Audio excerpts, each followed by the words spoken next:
Manchester United in talks with Amad Diallo over new long-term contract. Ten Hag calls out Antony over potential bad attitude in his latest press conference. Plus a massive injury update on Matthias de Ligt, Alessandro Martinez, Mazraoui, Luke Shaw, Højlund and Mason Mount. These are some of the stories we will be discussing on this evening's show. But before we get into that, please do me one small favour. Smash a like on today's video. Let's try and see 500 likes on this episode. And if this is your first time watching today, please also subscribe to the channel. We're only 2 subscribers away from 39,600. So make sure you subscribe if this is your first time watching. Let's try and get to that next target. But without further ado, let's get straight on into it. So let's start the show off with some positivity then, because I want to bring you a big update on the injury situation at Manchester United, because Erik ten Hag spoke to the press earlier on today ahead of obviously the big game tomorrow. I say big game. I mean, every game's a big game for Manchester United. I love Manchester United. I always, no matter whether we're playing Barnsley or we're playing Liverpool, I enjoy every match. So yeah, we're playing Barnsley obviously tomorrow. A League One side, maybe not the most special game, maybe. I don't know. Maybe it is. But yeah, we play Barnsley tomorrow. And Erik ten Hag spoke to the media earlier on today. And he was, of course, asked about Mazraoui, Alessandro Martinez, and Matthias de Ligt. And he's confirmed that all 3 of them will be available for the game tomorrow. He says that all 3 of them just had cramp, which is to be expected. Obviously, most of them didn't really have a pre-season because of their involvement in the Copa America and the Euros.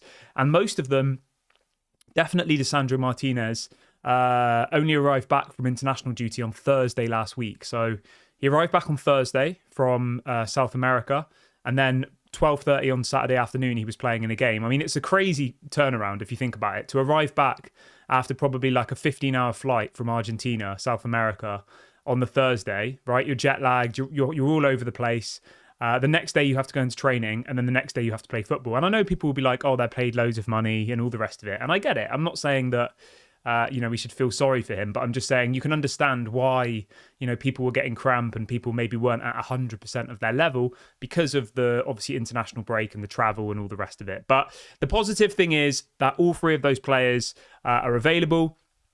Obviously, there was a lot of concern after they came off against Southampton, but he said there's no injury, it's just cramp. So de Ligt, Mazraoui and Martinez, no injuries. That's exactly what we want to hear. In relation to Luke Shaw, Rasmus Højlund and Mason Mount, Erik ten Hag has confirmed that they are still all injured, all 3 of them.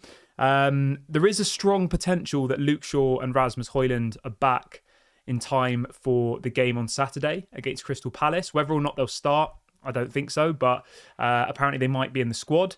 And Mason Mount's going to be about another month or so until he's back. So we're slowly getting there. Obviously, Leny Yoro and Malacia are slightly longer term injuries. But yeah, at the moment, it's Luke Shaw, Højlund, Mason Mount, Leny Yoro, Malacia. Those are the kind of main injuries. And obviously Lindelof as well. But I think Lindelof's so far down the pecking order now, for me personally. Like, the starting centre-backs for me is Matthias de Ligt and Martinez. Then it's Leny Yoro. Then it's Maguire. Then it's Johnny Evans. I would probably say that Lindelof is probably like the 6th choice centre-back now. He might only play, I reckon, maybe 5 times this season, I reckon. Like, start 5 games. Maybe in the Europa League or in the League Cup or in the FA Cup maybe. So yeah, I don't think Lindelof's going to be that, required upon this season. He for me is the 6th choice centre-back. In relation to the game yesterday, Erik ten Hag was asked about changes, and apparently the report coming out this evening is saying that apparently Altay Bayindir is set to get a start tomorrow against Barnsley. I mean, I'm really happy for him. Like, I feel bad for Bayindir. He's come to Manchester United after leaving Fenerbahce. He is the Turkish national team goalkeeper. Obviously, did really, really well in the Turkish league. He comes to Manchester United, and last season, I think he only played once in the whole season, and that was against Newport County away from home in the FA Cup. So I do feel a little bit bad for him. I feel a little bit sorry for him. And, these games against teams like Barnsley, no disrespect to Barnsley, but our under-21s, Manchester United's under-21s, beat Barnsley's first team a couple of weeks ago 3-2. and that was the under-21s. So we should be able to rotate against Barnsley tomorrow. You should be seeing Toby Collier, Harry Amas. You should be seeing Altay Bayindir. You should be seeing Maguire, not Lindelof, he's injured. Johnny Evans, Antony. Like, those are the types of players that should be playing tomorrow. I would expect as many as maybe 8 or 9 changes for the game tomorrow. Like, you have to do that to keep your squad fit. It's going to be a very, very long season. I want us to go all the way in the League Cup, all the way in the Europa League, and all the way in the FA Cup, because I don't think we have the firepower, for me personally, to be competing for the Premier League. We just simply don't. But I do think we have the firepower in cup competitions, because in cup competitions, anything can happen on any game. And I think we probably should be prioritising that. Now, obviously, I'm not saying throw the Premier League away. I still want us to do well in the Premier League. I'm just saying that our best chance of silverware this season is the Europa League, the FA Cup, or the League Cup. And at the same time, though, we should be rotating, and we should be giving people like Altay Bayindir, some opportunities. But it'd be interesting to see what the matchday squad is tomorrow. But from what I'm hearing, it's going to be a very heavily rotated team. I would be very surprised if you see people like Rashford and Bruno, and those types of players, and Mainu. It should be, the likes of Collier, Harry Amas, obviously Johnny Evans, Maguire, Altay Bayindir, Antony, like those types of players. That's what we're expecting. Whether or not that will happen is yet to be seen. Even Ethan Wheatley, like, he deserves a chance. Like, if he's not going to play against Barnsley, then when is he going to play? Now, you can always have the people like Rashford, Bruno, etc. on the bench, and if everything goes terribly, then you can bring them on. But I think we have enough tomorrow to start that game, with those types of players. And as well, the story this evening says that apparently Manuel Ugarte might make his debut tomorrow.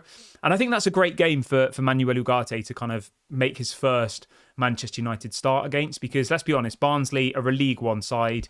They're not very good, but if he's not ready to start games in the Premier League, this is the perfect opportunity, to get his fitness levels up. So I'll be really interested to see how that goes. But what's everybody saying in the chat? Let's have a little look today.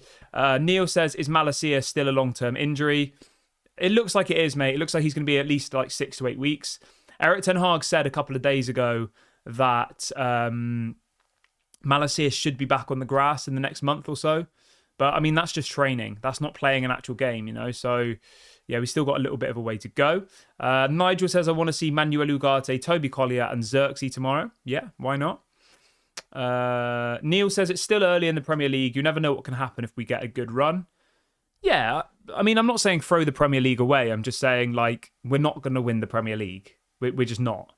Man City are going to win. It's just so obvious. Man City's bench is better than most teams in the Premier League. They've won it 4 times in a row. Like, if Man City weren't in the Premier League, I genuinely think every season it would be competitive between all of the kind of top 4 or 5 teams. But with Man City there, even Arsenal, who have been on this project with Arteta for 5 seasons now, like, they're still not going to win the league. I'm sorry. They're just not. Maybe I'm wrong. Maybe they will. But I just think that Man City are just going to, walk the league again this season. So, yeah, obviously we need to look for top 4 as probably best case scenario. Worst case scenario, I'd probably say somewhere between 4th and 8th. I think that's if you're being really harsh. Like, somewhere between 4th and 8th is kind of like the worst case scenario for Manchester United. Top 4 would be decent. But yeah, so hopefully we see Manuel Ugarte tomorrow. But let's talk a little bit about Amad Diallo then, shall we? Because the news coming out this evening is that apparently Manchester United are now in talks with Amad Diallo over a new contract. His current deal is set to end in June next year. But Manchester United do currently have the option to extend his contract by 1 extra year. So, yeah, I mean, Amad Diallo, for me, I honestly think, right, and people might disagree or agree with me here. I actually think that Amad Diallo is Manchester United's best wing player at the moment. I do. And the reason for that is this. I think he offers us so much. Like, Rashford is an impact player. He's a player who gets the ball and shoots, and he might score 1 in 10 times. Garnacho's kind of similar for me. They're both like flair players. Whereas Amad Diallo is not only a flair player, but he's also very good on the ball. He's very good defensively. He comes back into midfield. I just think all round, Amad Diallo is our best winger. But I'd be interested to see what you guys think. Like, who is the best winger at Manchester United? Obviously, the four options you've got are Antony, Amad Diallo, Garnacho, and Rashford. I just think from watching Amad play, like, he offers a lot more than Rashford and Garnacho do. I like Rashford and Garnacho, by the way. I like both of them, and I think they're both good players. But I just think all round, like, Amad Diallo is the perfect player for Manchester United. And he's the kind of player that we've been missing for a long, long time. Yeah. I'm not going to maybe go as far as saying he's like a Bernardo Silva, but he's kind of got that same vibe, you know, where, like, he's good at everything. He's skillful. He's great at passing. He's good at, like, his first touch is unbelievable. He always, like, looks for the pass. Like, I just think he's quality. I think he's absolutely quality. And I think his kind of development from when he joined Manchester United as an 18-year-old to now, I have so much respect for him because he's not complained at all. He's gone off on loan to Sunderland.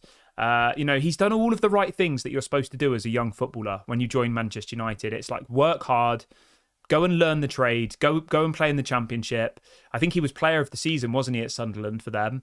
Obviously went off to Rangers as well and did really well there. So yeah, I have a lot of respect for Amad Diallo, and I think he has a massive future ahead of him. Really, really happy that he's going to get a new contract. In relation to the terms and stuff, obviously we don't know at this point, but I can't imagine he'll be on crazy money. Maybe I'm wrong. Maybe he will want big money. But at the moment, he's only earning about £30,000 a week. And if you compare that with, say, like Garnacho and Højlund and the other players in the similar kind of age group, they're on about 60, 70k a week. So I imagine Amad Diallo will probably be offered about 60, 70k a week at Manchester United. But yeah, hopefully he stays fit. Hopefully he continues to perform, and hopefully he has a big season for Manchester United this year, because I think he's absolutely quality. Lubin says, I think Amad Diallo can replace Bruno as the new number 10. I know what you mean. Like, I think he could play in most of those kind of front four positions, couldn't he? Like, I could easily see Amad as a false nine. Fred says, do you think Bruno needs to be dropped tomorrow given his recent form? Well, you're saying Bruno's been playing bad? I mean, look at that cross that Bruno put in for De Ligt for the first goal against Southampton on the weekend. That was unbelievable. I don't think Bruno needs to be dropped for his form, but I would say that he needs to be dropped for squad rotation, and so he can get some rest. But I wouldn't be dropping Bruno because he's been playing badly. I don't think he's been playing badly, personally, but maybe you disagree. That's fine. Somebody says Amad Diallo is hungry to play while Antony is lost. Yeah, I mean, the thing with Antony is, right, the thing with Antony is it's just as much our fault, not me or you personally, but Manchester United, as it is his fault. He was on about 20k a week at Ajax, right? He comes to Manchester United and we give him 200 grand a week. I mean, why would he be motivated anymore? He's only £200,000 a week to sit on the bench and do nothing. No wonder he doesn't want to leave the club. Like, he just doesn't care, I don't think, anymore. He knows that the fans don't really like him. He knows that the media think he's rubbish. He knows that people are calling him a flop. He's probably just like, at this point, like, I don't even care anymore. I'm just going to get my paycheck. But yeah, so Erik ten Hag was asked about Antony. He effectively was asked, will Antony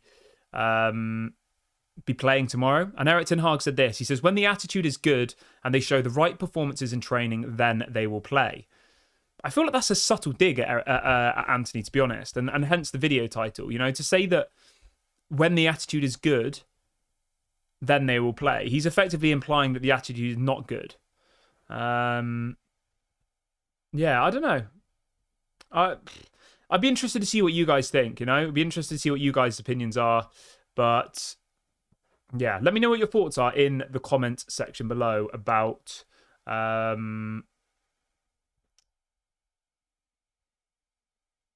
what's he called? Antony. I'd be interested to see what you guys think. All right, let's see what else people are saying in the chat.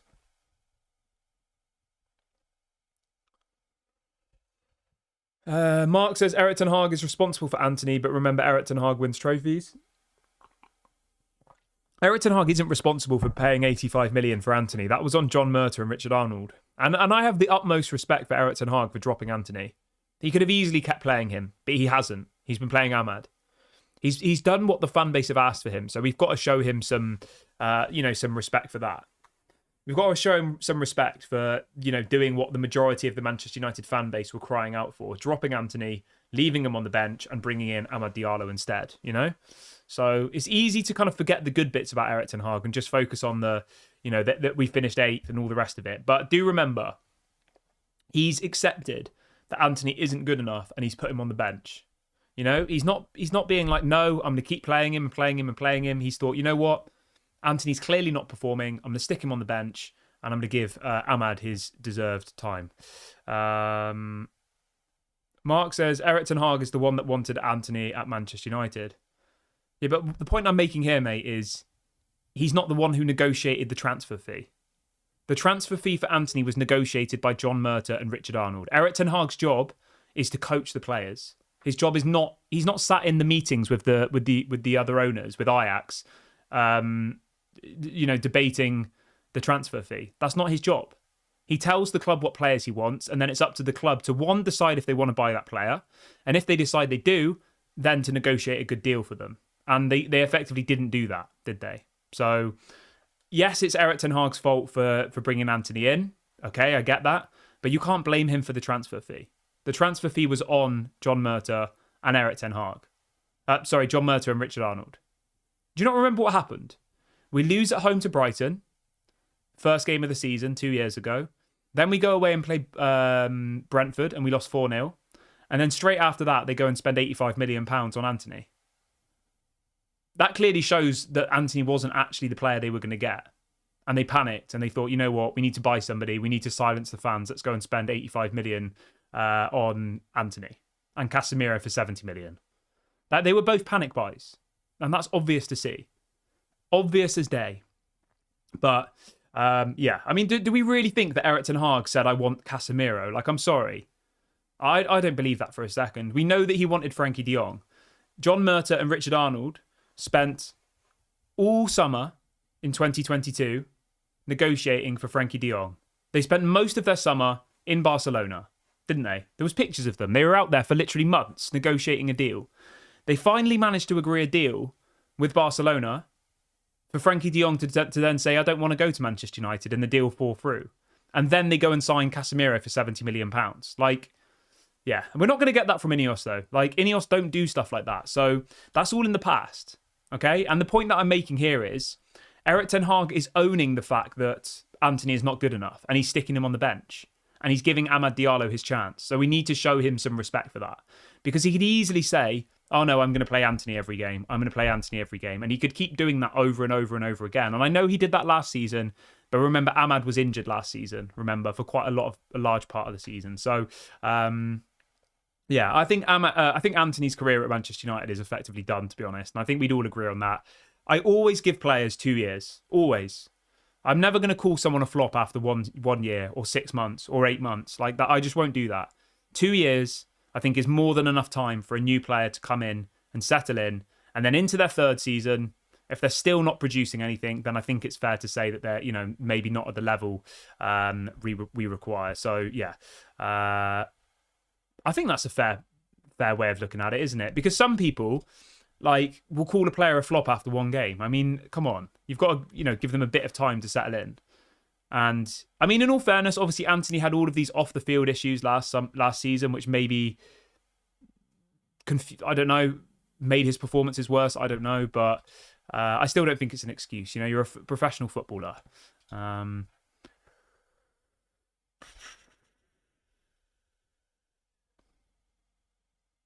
Nigel says, do you think Matthias de Ligt would be a good captain in the future?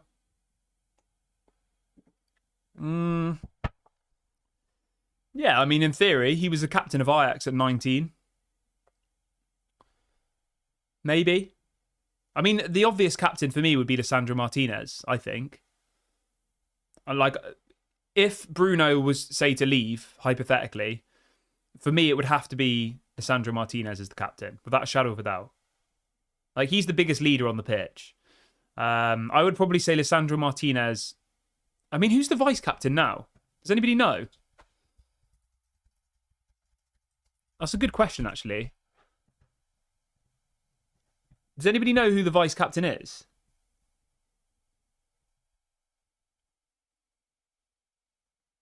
That would be it. I honestly don't know the answer to that question. If anybody knows who the vice captain is, let me know. I assume it's probably Martinez, I imagine, but I might be wrong. I'm trying to think, because, I mean, Bruno Fernandes plays every single match, so there's never, like, a vice-captain, is there? It's always Bruno. Yeah, I don't know the answer to that. That's a question to come back to. If anybody in the comments knows who the vice-captain is for Manchester United, let me know. Because, yeah. Somebody says we don't have a vice-captain. Okay. Somebody else says it's Casemiro. Yeah, I mean, that's probably believable. Yeah, I mean, maybe there isn't a vice-captain. Maybe they just scrapped it. Somebody else says, lots of people are saying it's Casemiro. Some people are saying it's Rashford. I'm not sure then. I mean, Casemiro would make sense, to be fair. Gary says Maguire. There's probably like 2 or 3 players who are like part of a kind of executive vice-captain team. Does that make sense? There's probably like Casemiro, Maguire, and somebody else who are like, yeah. Yeah, in short, could Matthias de Ligt be a future Manchester United captain? Of course he could, but I think it's way too early days to be like, yeah, to be discussing that. I think if anybody would be the vice captain, it would be Lisandro Martinez. Elite Baller says the Casemiro through ball to Diallo against Southampton was elite. Yeah, mate, that was unbelievable. It was. I mean, that's the thing, right? I've got no problem with Casemiro coming off the bench in certain games to like see out a match. No problem with that at all. I still think he's a useful player to have. Like Casemiro in the Europa League, fine. Casemiro in the League Cup, fine. Casemiro in the FA Cup, fine. No problem. But when you're playing the better sides in the Premier League, I don't think Casemiro is up to the level anymore. Like when we play FC Twente next week, Casemiro can play that game. No problem. Easy. You know? But it's when you're playing like the Man Cities, the Liverpools, the Arsenals, I just don't think Casemiro is at that level anymore. So, yeah. But I'm going to wrap the video up here, guys. This is a good point to end today's show. Please do me a small favour before you go. Make sure to hit the like button. Also, please subscribe to the channel. We're very close to 39,600, so make sure you do that before you go. Have a lovely evening, everyone. I will be back at 8:30 tomorrow morning. Yeah, I'll speak to you then. Bye for now.